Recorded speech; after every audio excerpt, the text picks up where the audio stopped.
Okay, so I'm going to go ahead and do the flip through of the remaining three. Well, there's actually four remaining, but the other one, the glue is still setting. I pulled it out to go ahead and do the flip through with it as well, but I caused something to shift. I'm going to have to go back and re-glue on that one, but let's just go ahead and get the flip through done on these. I may do another video and film that one as well. Let's do Heirloom because I think I have this one already posted in my Etsy. The others I have not posted yet because I'd already had people messaging me on my email and, you know, asking, wanting to purchase through email and that kind of thing. So I kind of waiting, they're waiting on the flip throughs and stuff, so I haven't decided yet, or they haven't decided yet if they're going to purchase, so those may end up getting posted on Etsy, or they may be sold through email. I'm not sure yet. Anyway, we'll see. This one is the one that I'm calling Heirloom, and I think this one is on Etsy, not sure, but it's in a leather, like a brown leather cover. I did the edge stitching on it. I'm going to make these really fast. If you have questions, let me know. Otherwise, like I said, I think this one's on Etsy, so pictures will be posted. It has the two journals inside. I think this one has around 120 writing surfaces. Oh, that string's attached. All kind of little goodies kind of tucked into the cover. The journals themselves I mentioned in the previous videos. The journal portion is definitely designated to fill up with writing. I've hinged pages so that you can write over the hinges, but these are definitely intended for writing. I purchased these with lines so that they're easy to write in. This is definitely grunged up. I've done different stages of dyeing or coffee staining. I've did these like 3 different times so that we get all the different phases of the staining. I've gone in and burned the edges of the pages. I've torn pages out and then rehinged them in so that they're in different layers. I've put mixed media pages down the edge. I've discussed this in other videos. In the other videos, gone through and kind of embossed with some of my vintage stamps. I think this one's dated 1932 here. Also this stamp here, and then some tapes throughout. I've put some of my sketches in here. I call this the peekaboo, where I've burned out some of the holes on the pages leading up to some of the sketches. And then that's kind of how I've done this one. This is metal trim work through here. This one does have one of the charcoal pencils in the middle. And that's kind of it. In the center signature here, you can see the rusty washer and the gold tone charm there. The smudges all through. It's one of the sketches. And this one's done in a very grungy style. There's a little flip area there, a rusty paper clip, one of the Pettifor cards, a piece of real pretty fabric there. I've lined the pocket there with some cotton fabric. There's one of the frozen Charlotte dolls. This one is from Germany, and that is attached to the elastic band. And then that band can be used kind of as a bookmark, where you can kind of put the band in between pages like that, or you can bring it on through to the cover and use it on the cover like so.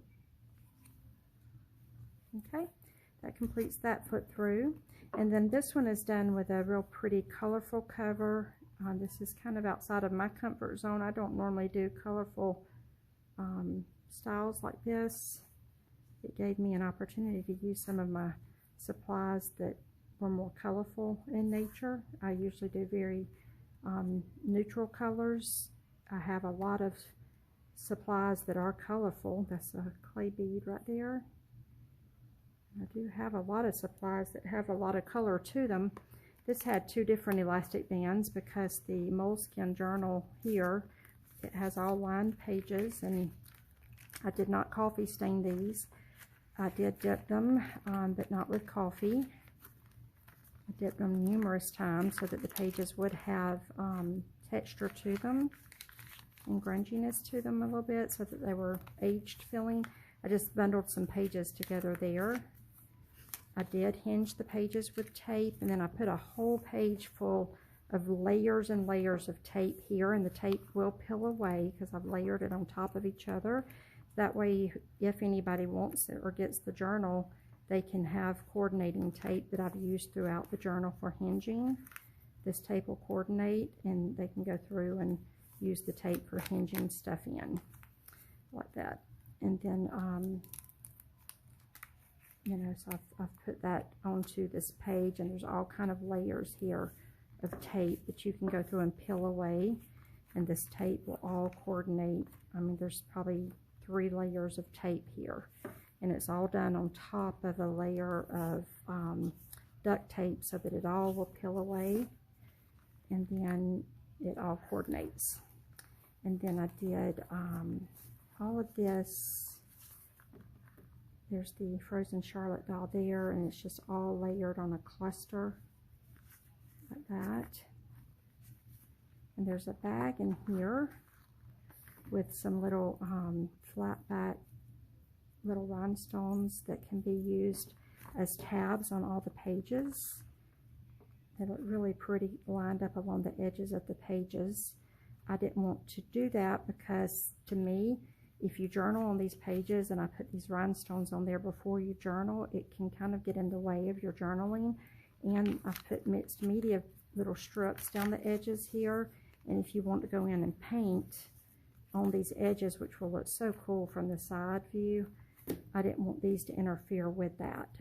But I did want those to be in there so that you can go in and add those as tabs on your pages. So I put those in a little bag. Oh, and I did add some mixed media paper in here so that you can do watercolors and then use your tape here and go in and hinge these in if you wanted to do that.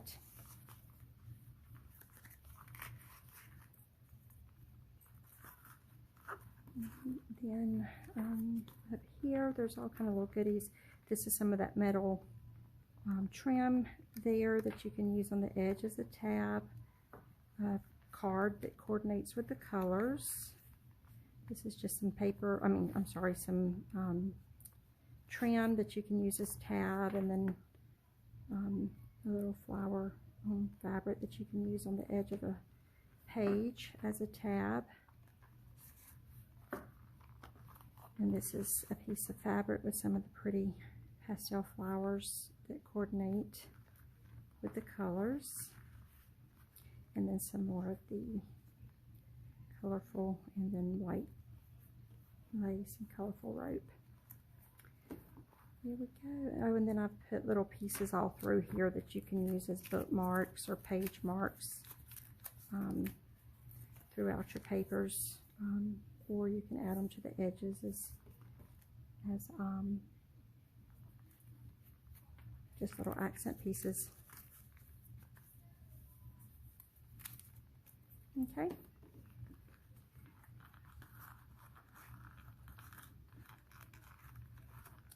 And that completes the flip through there. So yeah, this elastic band can be pulled forward and used as the cover there. And there's a little gold tone metal charm there that just kind of pops that piece of strip of gold sequins.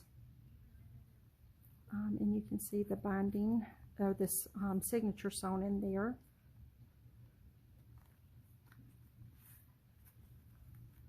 Okay. Let me know if you have any questions about this one. And this one, I believe I've titled it as the Sister Journal. Just a little paper clip there. Okay, and then we'll move on to the last one. This one I have called the Original. And this one is done with a cover that is, it was described as being like banana leaves, and I believe it said banana leaves, and gosh, my brain has gone blank on me. It's because I'm trying to hurry. Banana leaves, and I think it said garlic leaves, but it has no smell, so I'm thinking not garlic. But it's got a really cool feel to it. It feels almost like leather, really. Very pliable. It's very cool. And the way I've done it is I did do the 2 writing journals in it, and I did the It's stitching on it for sewing those in. And then I did the skeleton, the skull key, and I wrapped it around a screw. A piece of wood is coming down the, this did not have the elastic band on it. So what I did is I wrapped a ribbon around that, and so when you close it, you just bring the band around, and I ran a screw through this piece of wood, and you just wrap that around there to close it. And this has a broken piece of china doll there with some greenery and just beautiful lace there, and all kind of grungy paper. Let me take that, undo that, and then it opens up like that, and then that ribbon runs up through the cover, and there's just a key tied there with watercolor paper and just some paper tucked down in the pocket. There's three pockets there on the front, a little tag there, a piece of a book spine, the inside of a book spine, and then one of the old pens with some beads on it. I'll put the details on the listing if this makes it to Etsy. And this has the little stamps of the embossed stamp on it, some of the paper ruffles down the edges of the pages. I've hinged in a lot of grungy paper. This is the wooden ruler strip coming down the edge there, one of my sketches there.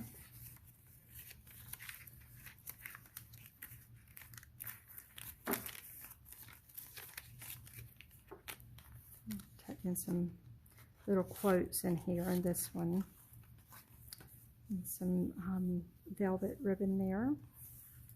I only put one little bead on this one. It's the jasper bead there, coming out of the center of that signature. A little tab there with a quote tucked inside. I'm just trying to do a very quick flip through. If anybody purchases the journal, they can see what all's in it at that point. Or if you want to, if it's important to you to know what the little quotes say, then just let me know. Otherwise, I'm making this a very quick flip through. There were so many of these that I didn't want the video to take too long. And yeah, this cover is very, very, let me show you how pliable it is. See, that's very pliable.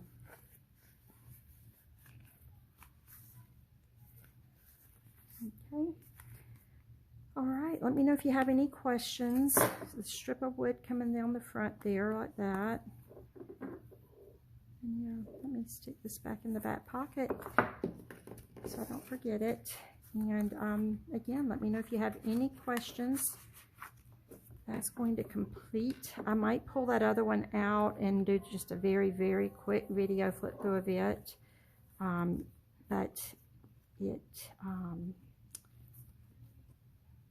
there it goes like that. Not sure if I don't, I'll post it on my Etsy and you'll be able to see pictures of it on there.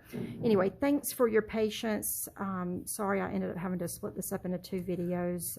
I just was having so many technical problems with my phone, and then the first video was taking so long, and it just, anyway, I didn't want it to be such a long video. Thank you for your patience on that. Y'all have a blessed day. I love you.